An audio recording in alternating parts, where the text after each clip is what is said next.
This research study is on substance use disorder and mental health support among college students. The researchers are Anya Amaral, Chanel Higashi, Jody Lally, and Eddie Salceda. An outline of this presentation includes research question, literature, hypothesis, methods, results, and a discussion. Our research question is, are college students who struggle with substance use disorder, also known as SUD, more likely to seek mental health care than students who do not struggle with SUD? An introduction. Substance use disorder, or SUD, is defined as a pattern of compulsive substance use marked by recurrent and significant social, occupational, legal, or interpersonal adverse consequences, such as repeated absences from work or school, arrests, and marital difficulties, as defined by the American Psychological Association. In 2016, a survey showed that 76% of college students in the United States drank alcohol during the previous year, 35% reported binge drinking, 40% used illicit drugs. We've created a self-report survey on students' substance use habits and mental health care practices. Participants were selected from the University of Hawai'i at Hilo's student body. This study was held at the University of Hawai'i at Hilo due to the higher level of diversity and greater percent of Asian and Pacific Islander students, which we feel increases the overall validity of a meta-analysis of various similar research studies.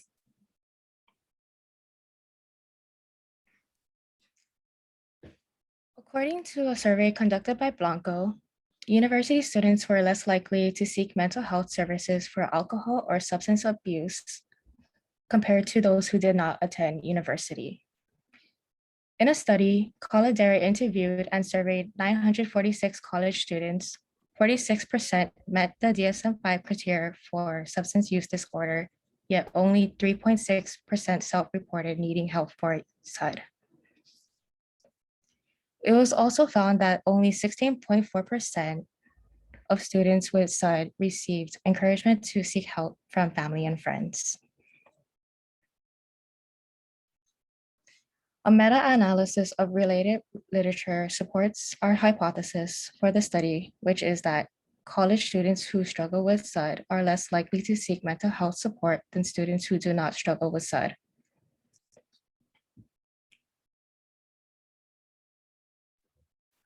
So for our methods section, our strategy was non-experimental, qualitative and quantitative results, convenient sample, which consisted of UH students. We created and emailed the surveys from the Google Forms, and we collected the data from the Google form, and we used it to analyze the data. Our variables are students who struggle from SUD versus students who do not struggle from SUD. Students who are likely to seek mental health care versus students who are not likely to seek mental health care. So for our participants, we had a total of 70%. Sorry, guys.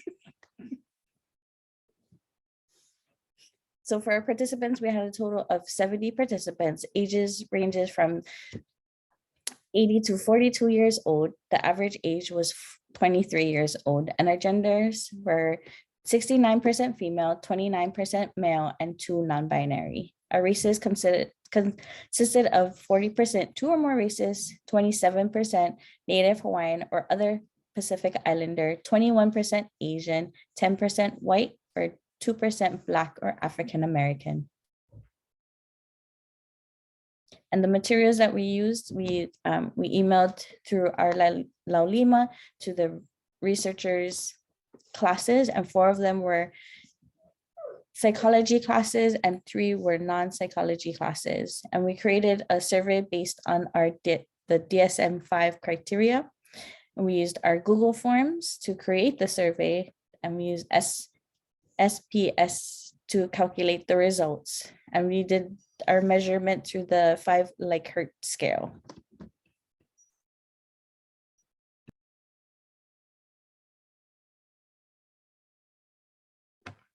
Survey questions on substance use. Our survey originally included 19 questions. Some of them were demographic, and some of them we did not use ultimately to analyze our data. We used a number of questions on substance use disorder to determine which participants qualified for substance use disorder based on the DSM-5 criteria. And we used one question to determine which participants were more likely or less likely to seek mental health care for substance use disorder. You'll notice on the slide that some of the responses have SUD in parentheses. These are responses that potentially qualified participants as having SUD for the final analysis. So number 9, how often do you binge drink or use illicit drugs? 20% of participants responded more than once a month. 4% responded more than once a week. Number 10, on a scale of 1 to 5, how difficult is it to resist drinking and or using illicit drugs?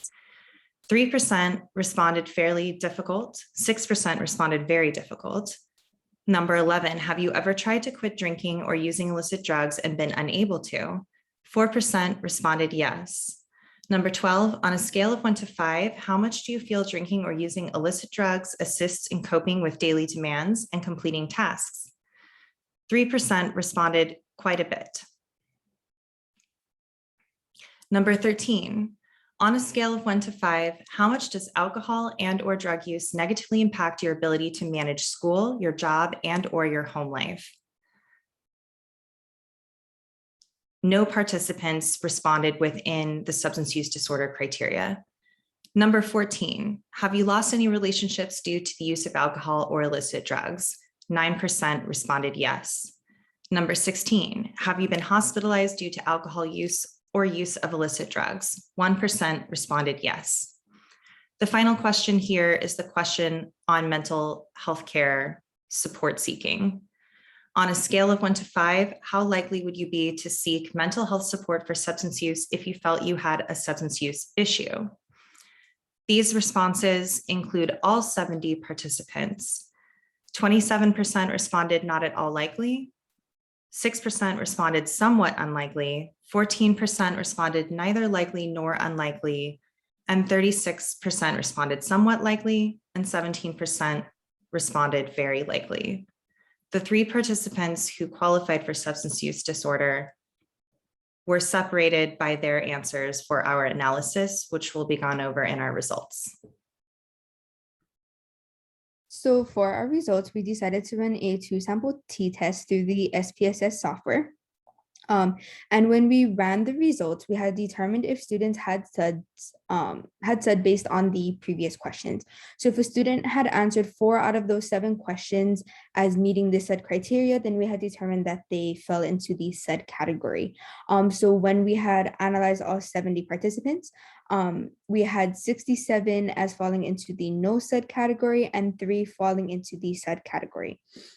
So when we ran the 2-sample t-test, we came up with a p-value of 0.096.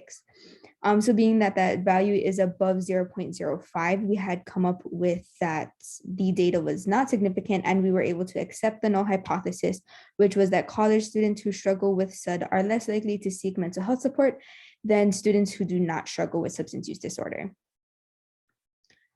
So just kind of a results continued slide. Again, our p-value was greater than 0.05, leading us to accept our null hypothesis. We had also come up with our t-score of t68 equals 1.32. We also have the mean of people struggling with SUD and the mean of people who are not struggling with SUD.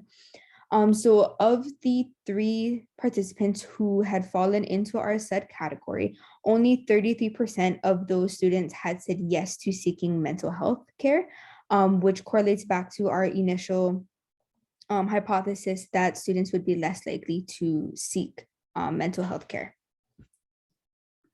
So moving into our discussion slide, we wanted to just highlight some strengths and weaknesses that we found in our overall study.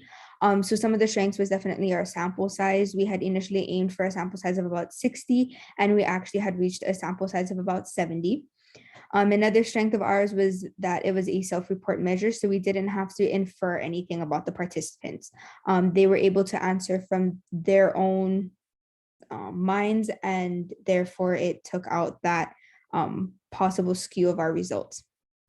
And then some of the weaknesses that we wanted to highlight was question 19.